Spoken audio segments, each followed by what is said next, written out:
Masechet Rosh Hashana, daf 28. Three main topics, all different cases of hearing a shofar in an unusual way. The first one is about partial hearing of the shofar. The second one is if you use a shofar of a sacrificial animal, which you're not allowed to use, or of avodah zarah. We're going to see an important principle here that mitzvot are not there for physical benefit. Mitzvot lav lehanot nitenu, and some discussion on that. And then the longest discussion of the daf is Rava's statement that mitzvot do not require intention. If you happen to do a mitzvah, not even realizing that you are doing a mitzvah, nevertheless, one has fulfilled his obligation, according to Rava, and we'll see various examples and discussion of that. And so we begin right at the top. Amar Rabba, Shama miksat tiki'ah babor, miksat tiki'ah asifat bor yasa. We mentioned in the Mishnah that if one blows a shofar into a pit or a cistern, it's not good if you're only hearing the echo, but it's okay if you're with the shofar blower and you're hearing the actual sound, it's okay. So now he's wondering, what if you hear part of the sound of the shofar inside the pit with the shofar blower, and then you leave in the middle, and then the other half you hear it from the edge, which then you're probably only hearing the echo. Nevertheless, it's okay because it's half-half. However,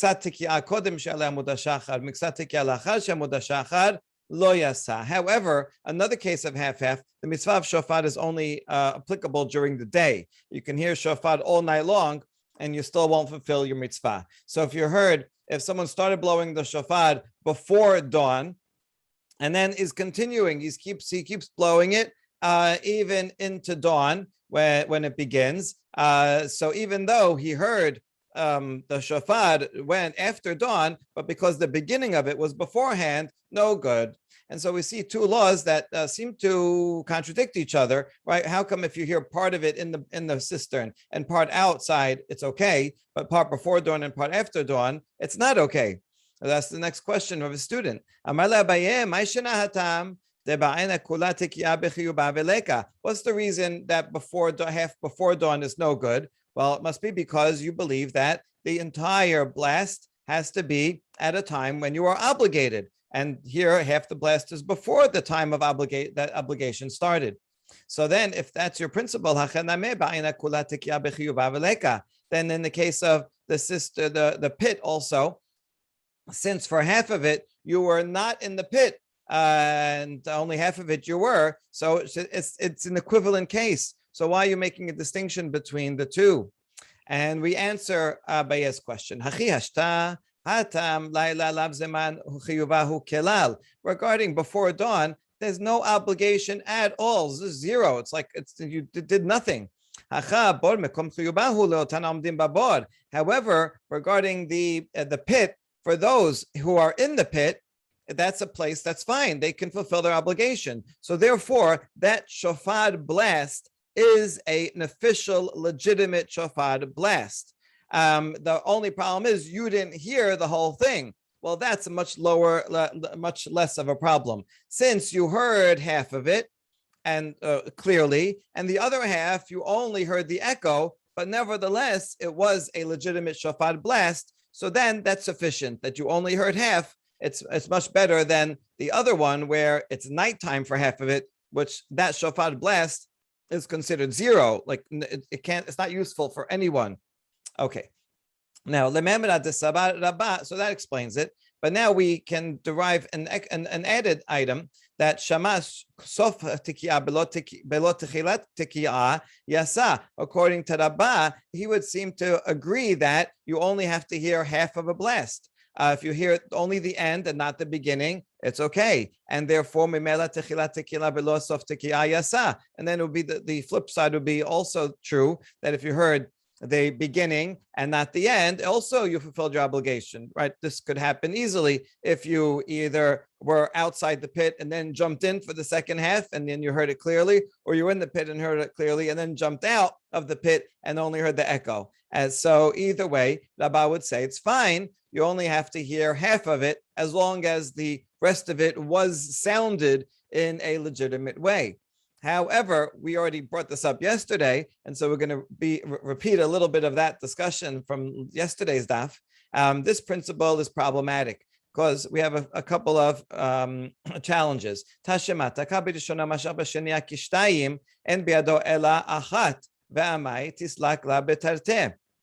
We have a baraita that says you have tikiyah tiruah tikiyah. So the first tikiyah, you blew it for 5 seconds. Then the tikiyah tiruah. The next tikiyah, you blow it for 10 seconds, double. And what your intention, your goal is that second tikiyah, the first 5 seconds will be for that tikiyah, and the next 5 seconds will be for the next set of 3, right? For the first tikiyah of the second set. And so this baraita says, no, it only counts as 1. And here's our question. Since you just said, I don't have to hear the whole thing. I don't have to hear the beginning if I hear the end. I don't have to hear the end if I heard the beginning. So this 10 seconds, why don't I consider the first 5 seconds to be the concluding tikiyah of the first set, even though I don't hear the end, but that's okay. And then the next 5 seconds to be the first tikiyah of the second set, even though I didn't hear the beginning of it. So fine, I only heard the end, so it should be okay. But we answer, no, that we can answer that easy. It's true, you don't have to hear the entire 5 seconds of a tikiyah, but you can't split something in the middle, right? There's no splicing tool in this program here. So there has to be an actual break, but from the shofar blower, he has to stop blowing and start again in order for it to be considered 2 different sounds. Okay, and now next challenge to this assumption here that you only have to hear half. Im kol shofar shema yasav, im kol avara shema lo yasav, ve'amai lepuk betchilat tikiyam bekamed li arbeb kala. Back to the case of the Mishnah, which said that if you blow into a cistern or a jug, it's if you heard the actual sound, it's fine, but not if you heard an echo. But wait, why not? Since no matter what, the first second of sound is going to be the actual sound. Echo follows the real sound. So I should be able to fulfill my mitzvah just from that first initial hearing of the real sound. And even if later it gets mixed up with the echo, fine, but I heard part of it, so it should be okay. So this is a serious challenge. So instead, we have to reinterpret what Rabba's statement that we started with. We're talking not about a person, about all the way up here when we said here that someone who hears part of it inside and outside. We're not talking about a listener, but the blower himself, that the blower himself started off in the board, and then he keeps blowing. While he's blowing, he climbs out of the board until he's out. That's fine, because since the shofar is always with him, when he's in the board, he hears the sound. When he's out of the board, he hears the sound.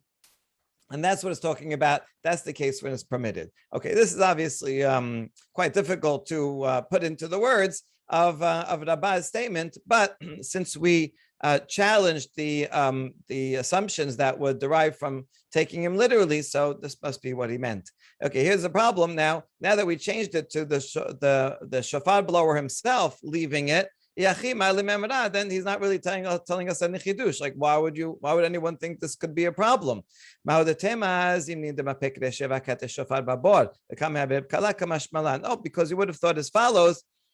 He starts off blowing the shofar in the pit. And now, as he's leaving, let's say it's one of those long shofars, as he's leaving, so maybe his head, his ears exit the pit while the end of the shofar is still lower down in the pit. He's holding it down.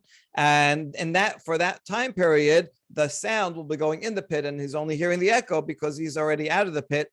And so maybe you think that for that little bit of time, it's a problem. So therefore he teaches, no, since you're with the shofar, it doesn't matter. You don't have to worry about that little bit of time. Okay, so that concludes part A. Now, part B is using a shofar of a sacrificial animal, which you're not allowed to use for your own purpose. So here we go. We have an interesting distinction. Amar Yehuda, b'shofar shel olah lo yitkavim taka yasa. B'shofar shel Shilameem lo yitkavim taka lo yasa. If you have an animal that's an olah, and you take its horn and you blow it, so you're not allowed to get any benefit from a korban olah. So therefore, you're not allowed to do it. But if you did it, then b'di'avad, you fulfilled your obligation.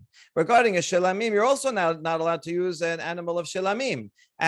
So therefore, don't take its horn and blow it for shofar. But if you did, it's no good. B'di'avad is no good. So this is interesting. What's the difference between olah and Shilameem?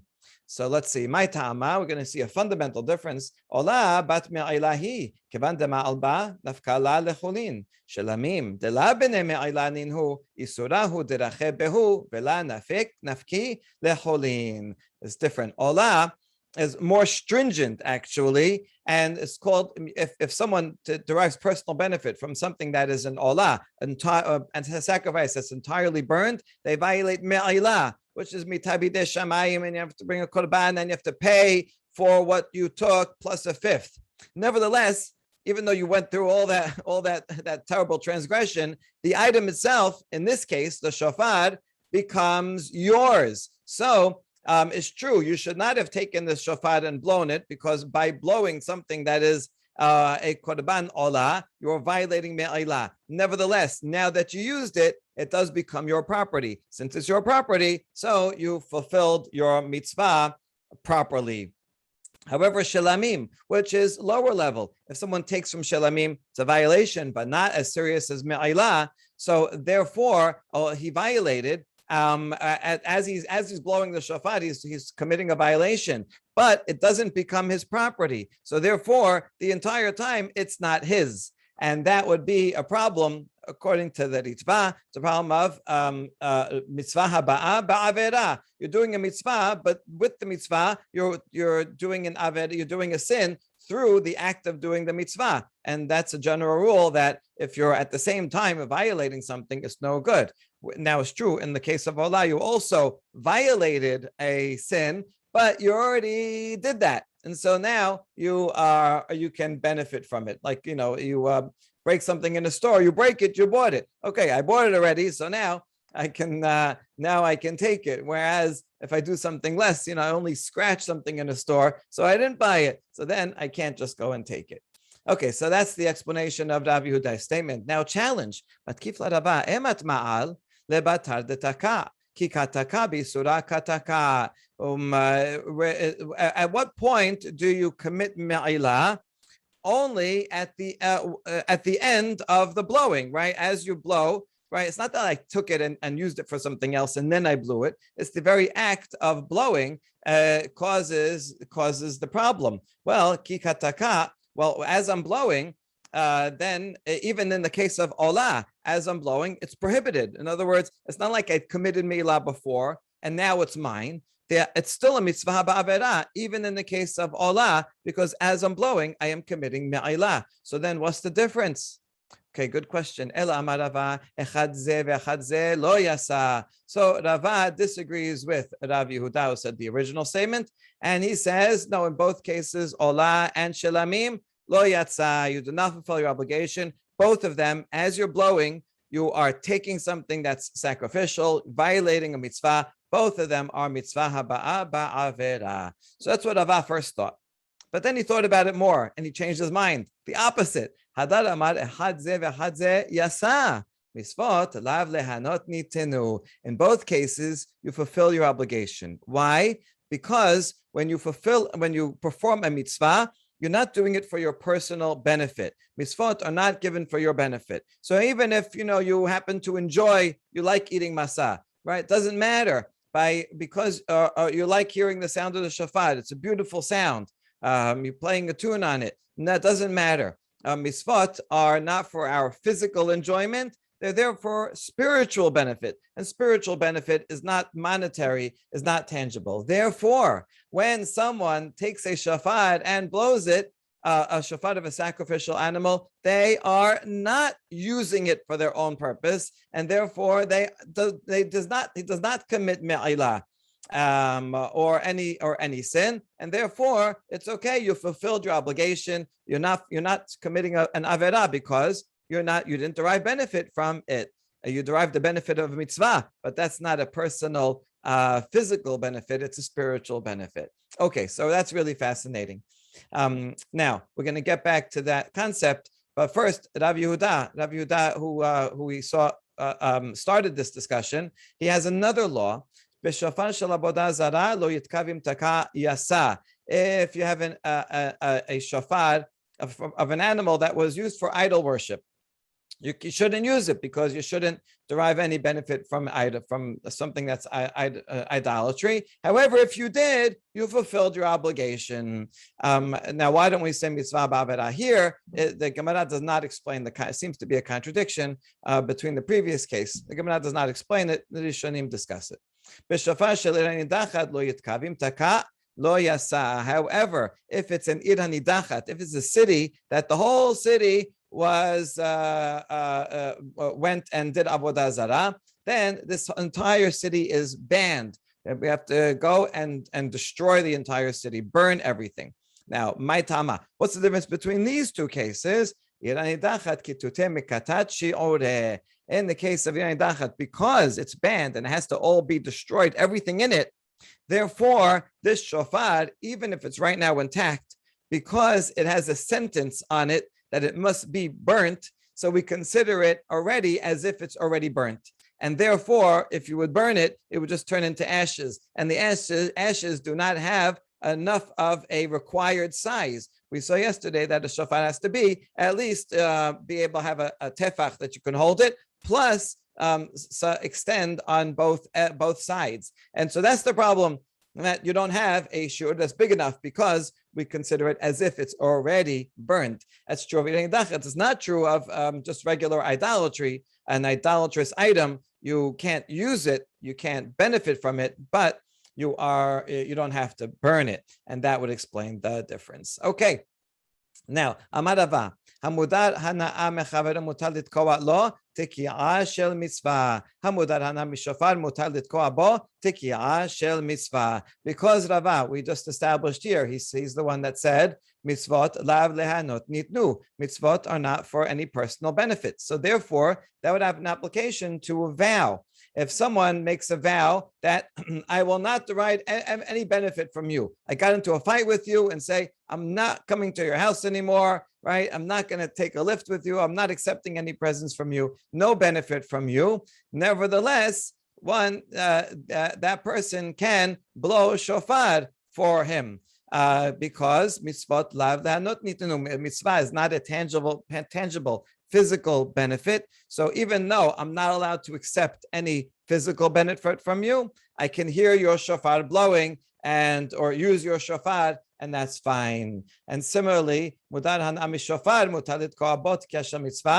I make a vow and I say, I will derive no benefit from this shofar, I'm upset at the shofar, right? Whatever it is. So I can't use the shofar to hold liquid or for anything else, but I can blow it for a mitzvah because I am not deriving physical benefit from it. Therefore, that's another application that mitzvot are only for spiritual benefit. Another application. Someone said,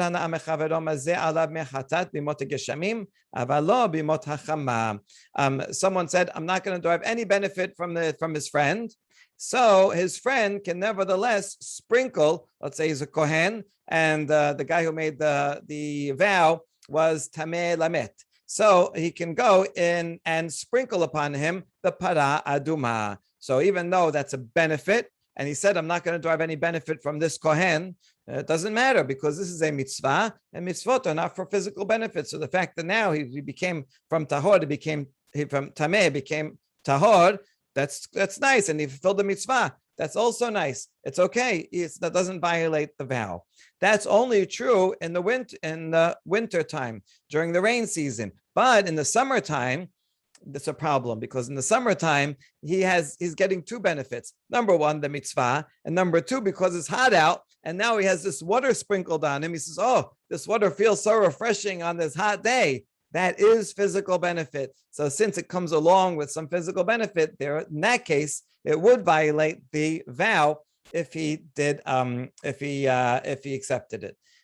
if he got the water sprinkled on him. Similar case was the opposite. Hamudad hana'am mima'ayan tobel bo tebilah shel mitzvah bimot geshamim avalo bimot hachama. Someone makes a vow, I am not going to derive any benefit from this spring, this water spring.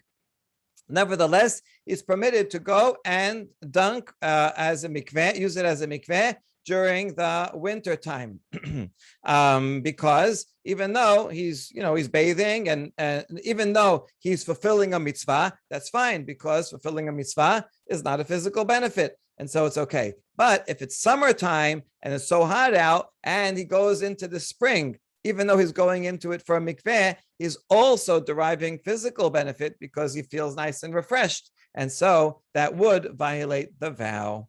Okay, and that is the end of part 2. And so now we get to the third and longest part of the sugya, and this is this case. Shalchu le'avud Shmuel. So as a messenger from Eretz Yisrael to Shemuel's father. We saw one of these messengers yesterday also. There's a lot of interconnections between all these sugyot. And he says, Kifa'o b'achal masa yasa. Let's say it's Pesach, and person sitting there Pesach night, and someone comes and forces him to eat matzah, right? He stuffs it down his throat. He puts a gun to his head. Eat this matzah or else. So now the person does it. He eats it. He fulfilled his obligation, even though he was forced to do it. Okay, that's interesting. Now, kefa'o man. Now we have to clarify this case. Who exactly forced him? Ilema kefa'o shed. If you say it's a demon that forced him, okay, saying a demon forced him is a way of saying that he went through some temporary insanity. Something possessed him, and he had no idea that he was doing a mitzvah. He was doing it just in the way that was out of his mind. Well, if that's the case, we have a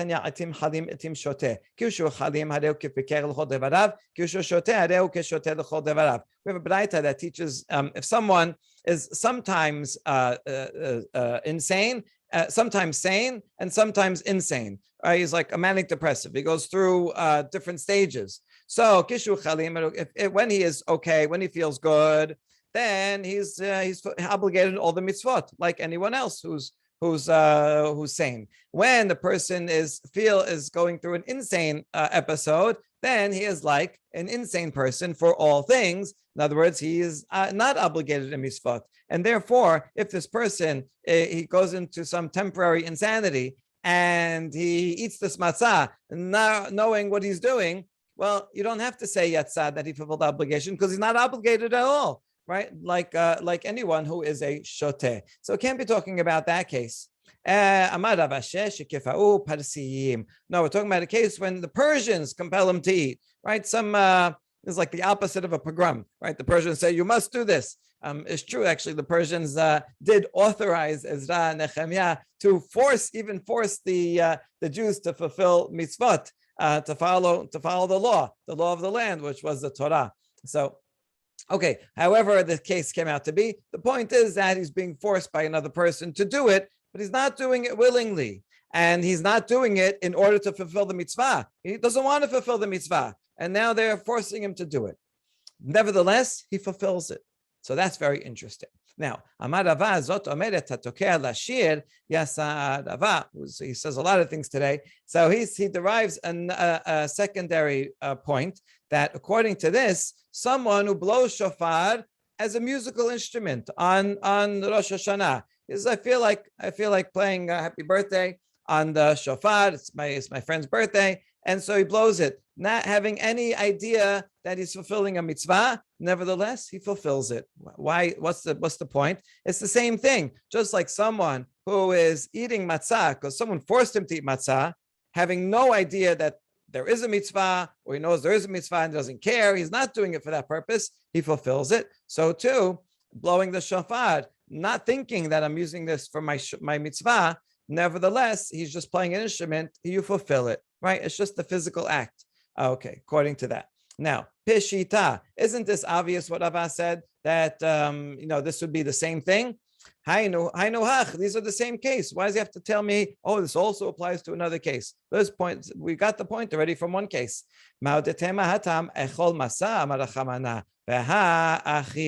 because I would have thought that regarding matzah, the Torah says, eat matzah. There, it's a physical act, and he ate it, right? So it doesn't matter if I had intention to do it or didn't have intention to do it. I did the act, and the act is done, and so I fulfilled it. Regarding shofar, it's more than the physical act. Zichron means there's a remembrance. I have to think about the meaning of the shofar. I have to remind myself of the shofar's meaning. And otherwise, I don't fulfill it. This is like the mitzvah of prayer. If you're just mumbling the words without having any idea what you're saying, then pretty much you don't fulfill the mitzvah, at least for some section of the tefillah. And so it's built into the meaning, built into the fulfillment, is that you have to know what you're doing. Hakamash malan. So now that's why Rava came to teach us. Now shofar is the same thing also. Shofar is like matzah. You just have to do the act, right? I mean, of course, obviously it's better if you're having intention and it's inspiring you and all that, but just bottom level, did you fulfill your obligation? Do you have to do it again? You fulfilled your obligation. Okay. Al makasabadava misvot and srichot kavana. So here we go. According to this, Rava says, in order to fulfill a mitzvah, you do not require intent.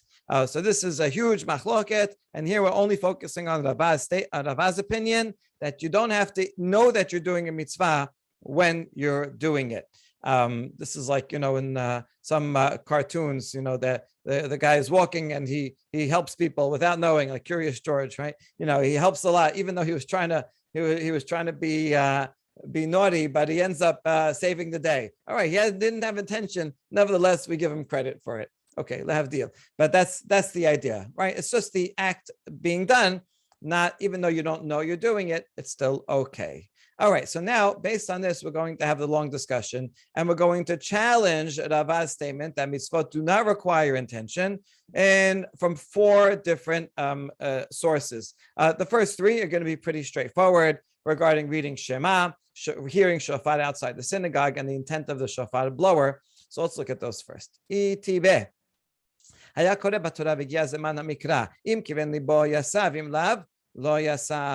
someone was reading Torah, right? He opened the Chumash and he's reading it, and he's opened the Sefer Torah and he's reading it. And Chumash. He's reading Chumash, and he happens to be reading the section of Kiryat Shema in Devarim.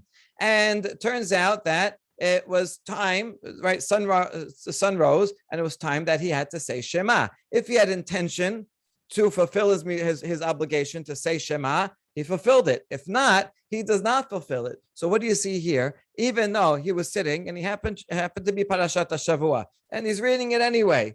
So he read Shema, but he didn't have intention to fulfill his obligation to Shema, of Kiryat Shema. He does not fulfill his obligation. According to that, can't we learn that you do require intention? And that would be a challenge to Rav. We answer, my love, kiven.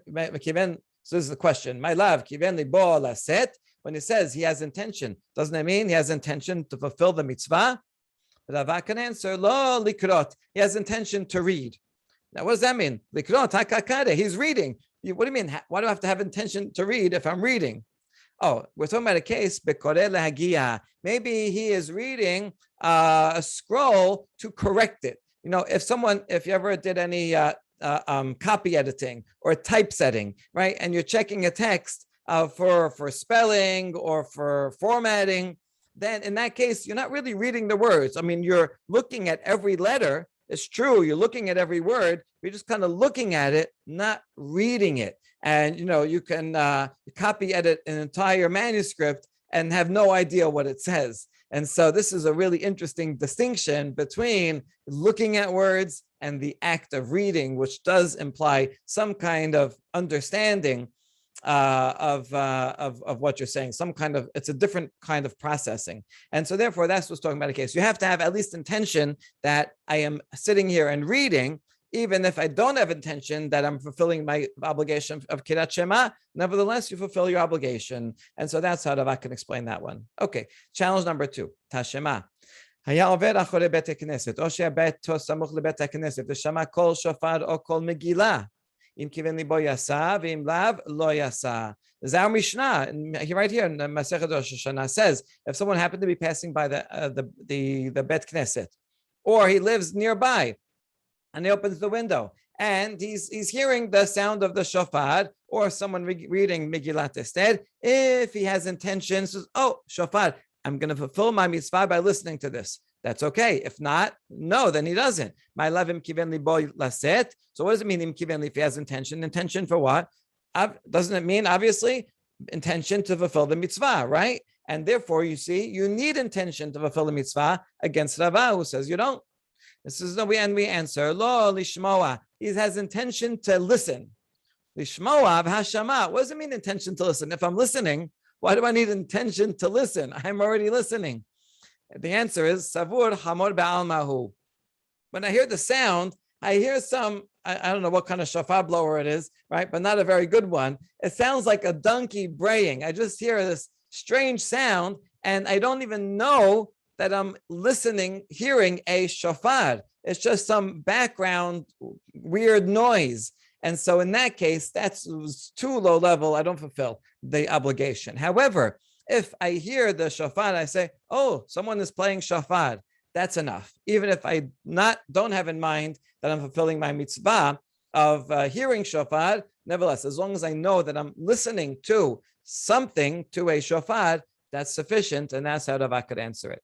Good. Now challenge number 3. Nitkaven shomea v'lo nitkaven mashmiya. Mashmiya v'lo nitkaven shomea. Lo yasa ad shitkaven shomea u'mashmiya. This is halacha. We know that both the person blowing the shofar and the person listening have to have intent. If one or the other doesn't have, then it's no good. That's why we often announce on Rosh Hashana, right? Whoever's blowing shofar will have intention to fulfill your obligation, and you, the listener, should have intention to have your obligation, to fulfill your obligation by listening. So now, this is 2 cases built in here. How could it be that the shofar blower has intention, but not the listener? Well, the listener may not have intention because, as we just said, he thinks it's just an animal braying. He doesn't even know braying. No, he doesn't even think it's a shofar. But how can we have a case where the listener has intention, but the blower doesn't have intention? So it must be, what do you mean he doesn't have intention? Okay, he could be that he doesn't have intention to fulfill the mitzvah. Maybe he's just playing happy birthday on the shofar. So then that would be a case. And here, this statement says that it's no good if he has only that. He has to have intention to actually fulfill the mitzvah. So this is a challenge, right? Doesn't this show that you have to have intention to fulfill the mitzvah? And we say, no, Dilma de kam in the bachna buche. Maybe the shofar blower also is not intending to play the shofar. He's just blowing bark-like sounds in it. It'd be the difference between playing a piano and banging on the piano, right? Banging, it does make some sound, but it's not even, it's not intending to play it. He's just, he happens to be leaning on it. And so something similar to that with the shofar is like, what is this thing? And he just starts blowing in it to see what it does, but that's not playing. So he has to have at least intention to play the shofar and make sounds with it. Even if he does not have intention to fulfill the mitzvah, that would still be okay according to Rava. Okay. Amar le Abaye, ele me'ata hayashen b'shemini b'sukkah yilke. And now we get to the long section here. And the final challenge, and this challenge is from the opposite direction. It's regarding Baal Tosif, right? There's many cases where the Torah says you can't take away mitzvot and you can't even add to mitzvot. You're not allowed to decide, my tefillin has 4 parshiot. I want to add. I have a couple of other favorite sections. I want to add Aseret Dibrot. I want to add Bereshit. Right, I want to add more to my tefillin. That's no good. It violates Baal Tosif. Okay, another case of Baal Tosif is if someone would sit in the sukkah on Shemini Aseret. There's no mitzvah on Shemini Aseret to sit in the sukkah. Let's talk about, just keep it simple. Talk about in Israel. There's one day of your Shemini Aseret, and we know the day. Someone says, I'm going to go and sleep in the sukkah. Well, that could be a problem of Baal Tosif.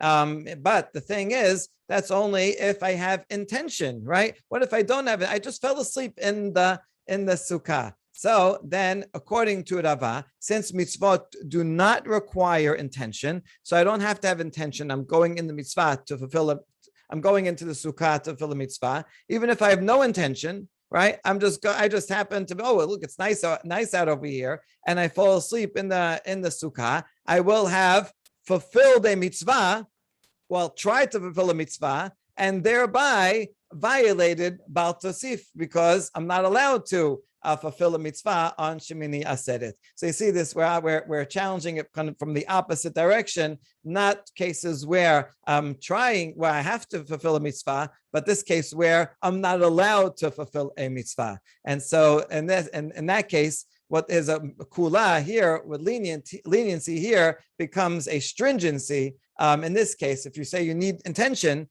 well, then you're okay. I didn't have intention to fulfill my mitzvah and going to sukkah, so you're okay. But according to Rava, because you don't need to have intention and you fulfill it anyway, so now you potentially fulfilled the mitzvah on Shemini Aseret, but by doing that, you're over Bal Tosif. And that is the challenge. So we're going to see a whole series. The red means a question. The green means an answer. We'll come back to this as we go along. Okay. So Abaye's question is, according to you, if someone happened to fall asleep on Shemini Aseret in the sukkah, should we give him lashes because he violated Bal Tosif? I mean, that's crazy. That's not the law. We don't do that. Amar lo shani omer misvot eno oved alehen ela bizmanan. So Rava says, no, I only apply that you don't need to have intention if it's the time period in which you can fulfill that mitzvah. But if it's outside the time period, then I would not say so, right? I say that you do not transgress adding to mitzvot except in the time period where that mitzvah is applicable. So for example, tefillin, right? If I would go and add another section of Torah in my tefillin and wear it during the day, then I'm violating Bal Tosif. But let's say I would wear it at night. At night is not a time of wearing tefillin. There's no mitzvah to wear tefillin at night. And so if I would go and bind, the 10 Commandments or Bereshit on my arm at night, I would not violate Bal Tosif because it's not the time period, it doesn't even apply. And therefore, the same thing here with Shemini Aseret. That's not the time of Sukkot. There is no obligation to fulfill a mitzvah at all. So you can't add when it's not the time period. It's only by doing another item, adding another sisit, putting 5 sisit, right, during a time period when I would otherwise be obligated. Adding on Sukkot, if I would take, instead of 4 minim, I would also take, a few other items, take an apple and a gourd and shake them all together. That would be no good because I'm adding during the time. But if I would do it any other time of the year, take the 4 minim plus 2 and shake them, that's okay because it's not on Sukkot. So I'm not doing anything at all. And that's how we could explain it. Okay, but now we're going to ask a question on that because here we have another case about Tosif. And it seems to be outside the time, and nevertheless is forbidden. So let's see. Mativ Rav Shemen bar Abba. Remember his name. He's one challenging from the case of Birkat Kohanim.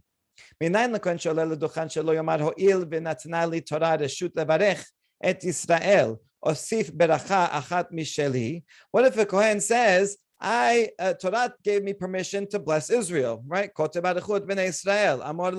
So Kohanim have this special right and obligation. So now he says, besides Birkat Kohanim, I want to add my own beracha. While I'm up there blessing, I'm going to add another statement. Kegon, Hashem Elokei Abotechem Yosef Alechem. He goes and adds more, right? Hashem, the God of your forefathers, should increase you, or something else, whatever he wants to add.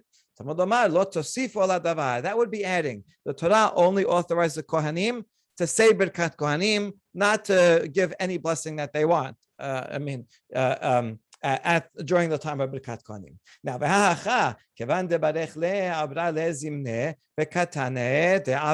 Now here won't be the case. It means he said right? V'yasem lecha shalom. He finished Birkat Kohanim.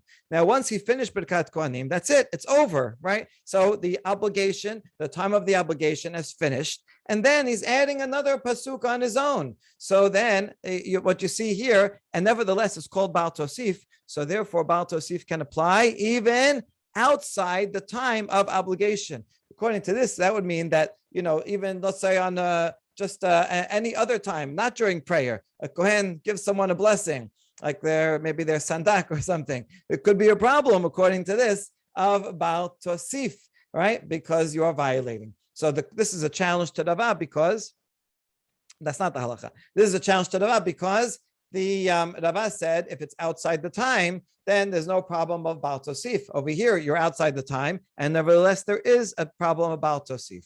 So, no, maybe we're talking about where he didn't finish. He didn't say v'yasem lecha shalom, right in the middle of Birkat Kohanim, and then he adds, and also Hashem should send you, much health and good things. No, that's what it's talking about, and it's when it's in the middle.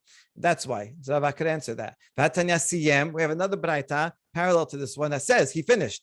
Well, siyam beracha achad. Maybe that means he finished the first blessing, but between that and the second blessing, before he says ya'er, that's what he wants to say. Then he adds his beracha. No, you can't say that either because that braita says v'hatanya siyam kol birchotav. Right, so we don't have this full baraita, but it said if he finishes all the berachot of Birkat Kohanim and then adds on his own, he would violate Baal Tosif.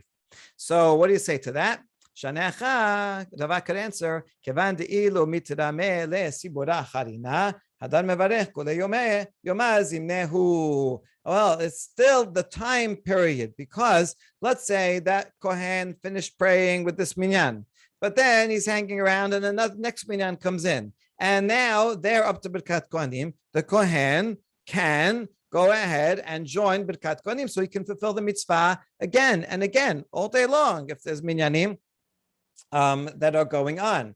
And so therefore, the whole day is considered the time period of Birkat Kohanim, not only those that few minutes when you're actually saying Birkat Kohanim. And therefore, yes, it is in fact all day long. And so all day long, he has this prohibition that he can say Birkat Kohanim, but he can't add more verses, more blessings to Birkat Kohanim. But it is in fact part of the time, and that's why it doesn't challenge Rava, because the time of Birkat Kohanim is all day long.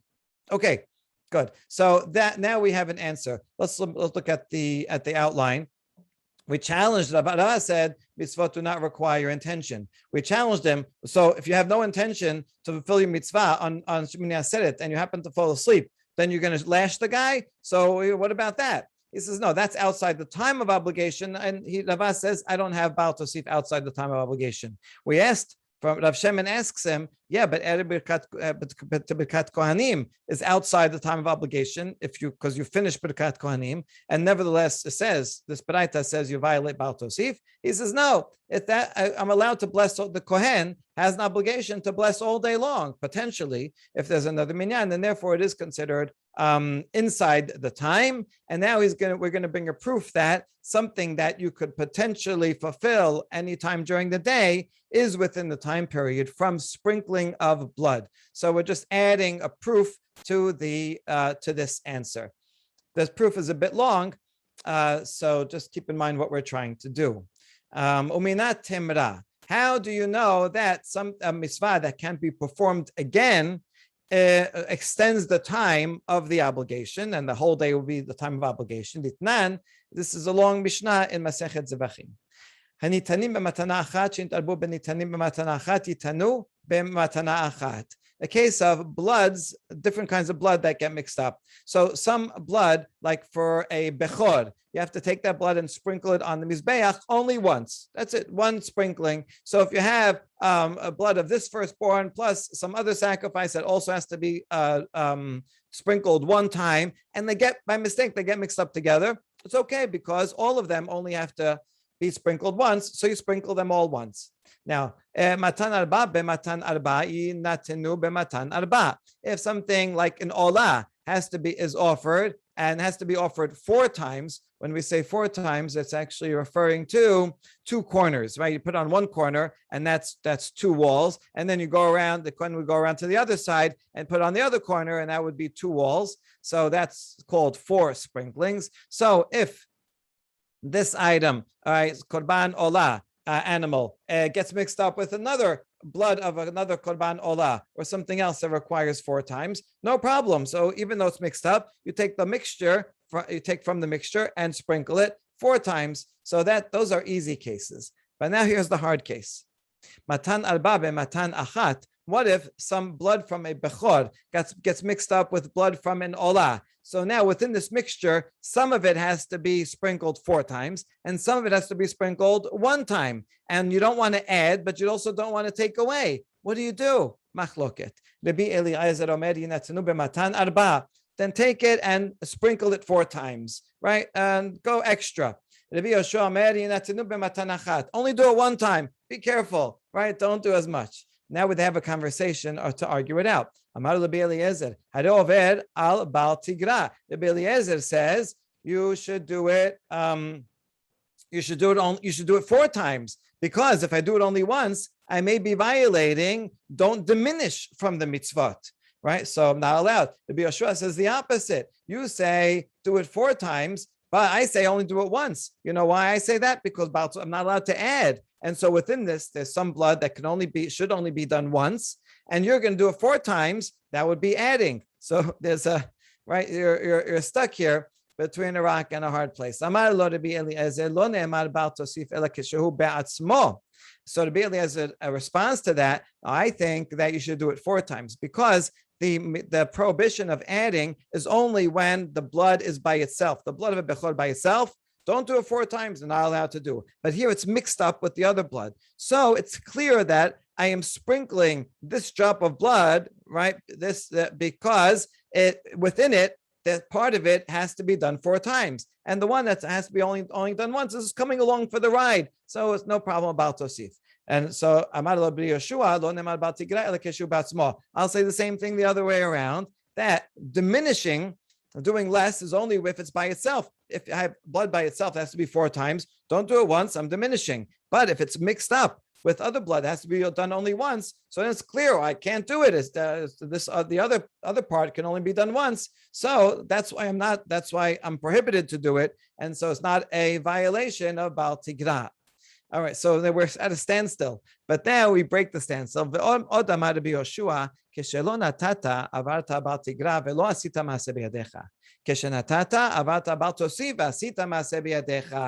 If you don't do anything, you just give it once and then stop. So yeah, maybe I violated diminishing, because within it, there's part of it I have to do 4 times, but I didn't do it actively. I'm passive. I just stopped doing it. According to you, Rabbi Eliezer, they say 4 times. Now you are doing something active. You are violating Bal Tosif with your hands. In other words, better if you're not sure, just be passive and let it go. And I don't know what to do. This is like in the trolley problem. This is 3 people here, 4 kids here, 2 pregnant women there. What do? You just be passive and let things happen. Because anytime you're going to do something, then you're responsible for that. And so that's a worse violation. Okay, now what's our point here? Why do we bring all this? Since in this case, the blood that is sprinkled once is a bechor animal, and once you sprinkle it 1 time, that's it. The obligation is finished. And so the time period for the obligation has ended. And nevertheless, the discussion says, if I would take that 1 drop, that the drop, and I already did it once, and now do it 4 times, it's really 1 more time. If I do it again, then that would be a problem about tosif. So what you see here is that there is such a thing as Bal Tosif, even though the time period has ended. Why? I must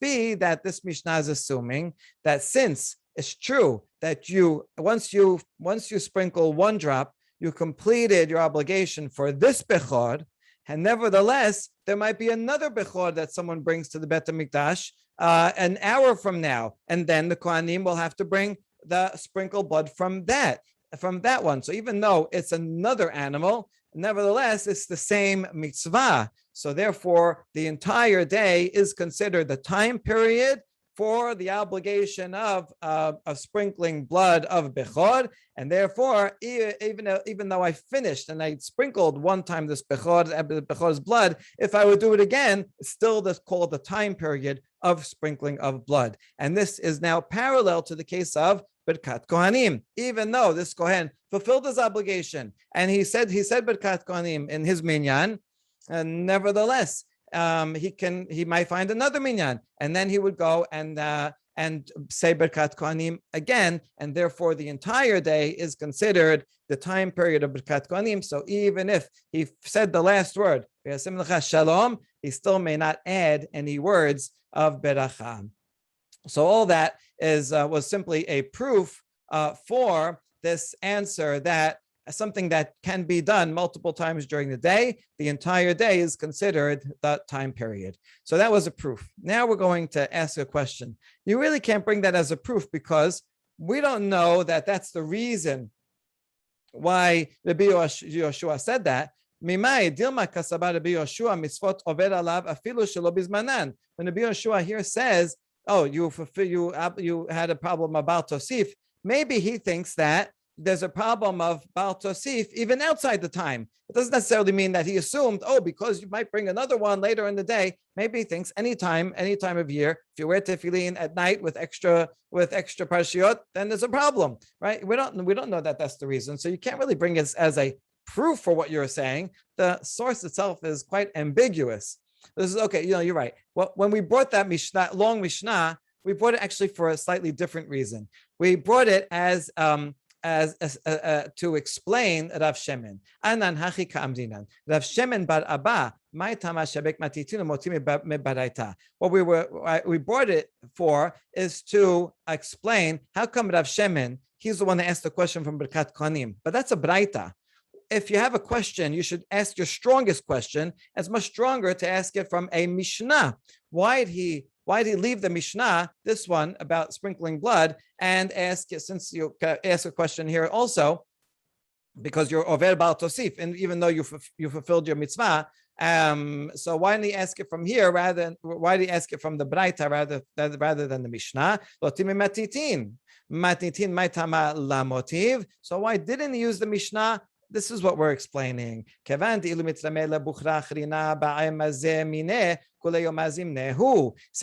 another Bechor would come, then the Kohanim would be obligated to sprinkle blood from that Bechor animal also. Therefore, the entire day is obligated. So based on that, we are wondering, and the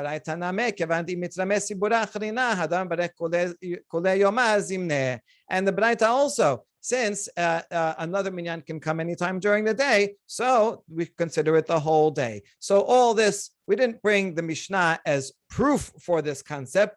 We just happened to be explaining. He didn't bother asking a question from the Mishnah because the Mishnah, he's still obligated in the Bechor the whole day. And now, since we know that, we use that same principle to answer his challenge from Birkat Kohanim, because Birkat Kohanim also, another minyan can come up, just like another Bechor can come up. And so, Rava is okay.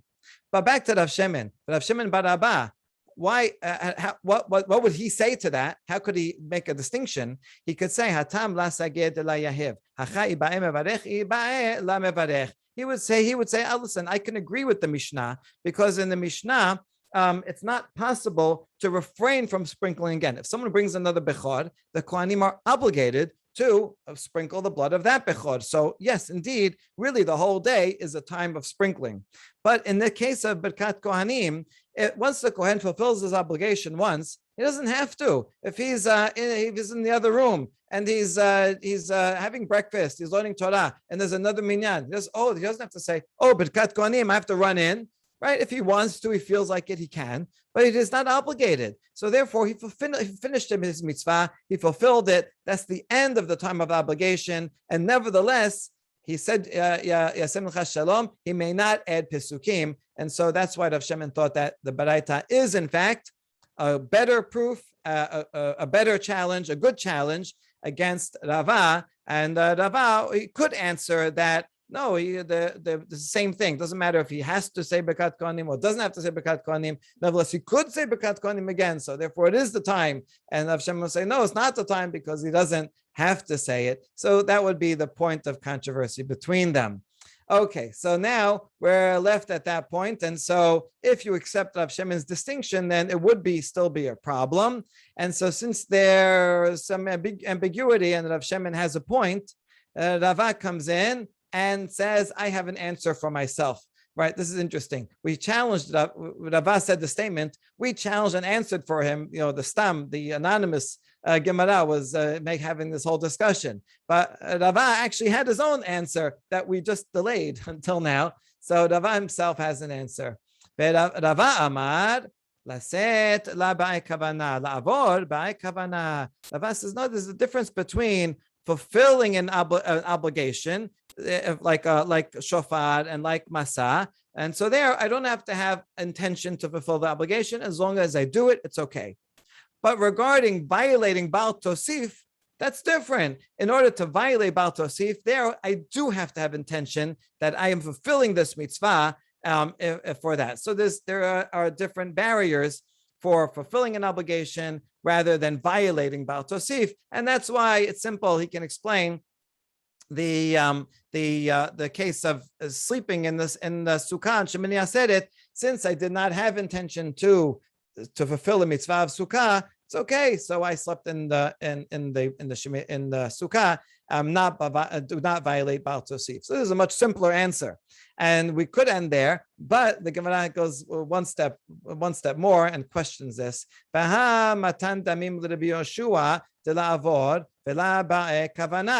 back to that Mishnah, the long Mishnah Zevachim, that giving extra blood, sprinkling the blood again, according to the Yoshua, would be a problem. And there, you're not doing it with intention. I sprinkle that blood. I have intention that the Korban Olah blood. Yes, but I don't have intention to sprinkle the firstborn blood. And nevertheless, it still violates Baal Tosif. And so this would go against Rava's answer here, that to violate Baal Tosif, I do require kavanah. Here, even though I didn't require kavanah, it still violates. Ela amar Rava, rather, we're going to rephrase what Rava said. Laset la ba'e kavanah. To fulfill the mitzvah, you don't need kavanah. Okay, that's like shofar and matzah. La'avor bizmano la ba'e kavanah. To violate Baal Tosif within the time period also does not require kavanah. If I just happen to pick up 4 minim plus an apple and a gourd, right, and I didn't have intention to fulfill a mitzvah, and I did it on Sukkot, I still violate Baal Tosif, right? Because if I just picked up the 4 by himself, let's say I'm picking them up just to move them somewhere else, and I have no intention to fulfill the mitzvah, I nevertheless fulfill the mitzvah. So that's principle number 2. And the third, shelo bizmano ba'kavanah, but not at the time of the obligation, that I do require kavanah. And so since this would explain the Shemini Aseret case, that's not at the time of obligation. So I would have to have intention to fulfill my obligation in order to violate Baal Tosif. But regarding the sprinkling of the blood, since the entire day is in fact the time for sprinkling of the blood, even if I did not have intention to take this Bekhorot blood and sprinkle it, but I sprinkled it anyway, and nevertheless, it would violate Baal Tosif. And so this way, we rephrased the Rava to take into account that case. Okay, I think this is interesting because Rava had a good answer here. All right, there's a different parameter. By rephrasing it, we end up making Rava's final answer pretty much the same as the answer that we said before, no Baal Tosif outside the time of obligation. And so there's no actually now no longer much of a difference between the two. So we kind of homogenize these two various answers. All right, so we saw these very interesting principles today. Number one, a very important mitzvot are not for physical benefit. And then this, the beginning of this discussion of mitzvot not requiring intention, what is in fact the minimal level of intention that one must have in order to fulfill a mitzvah. Baruch Adonai L'olam, amen ve'amen.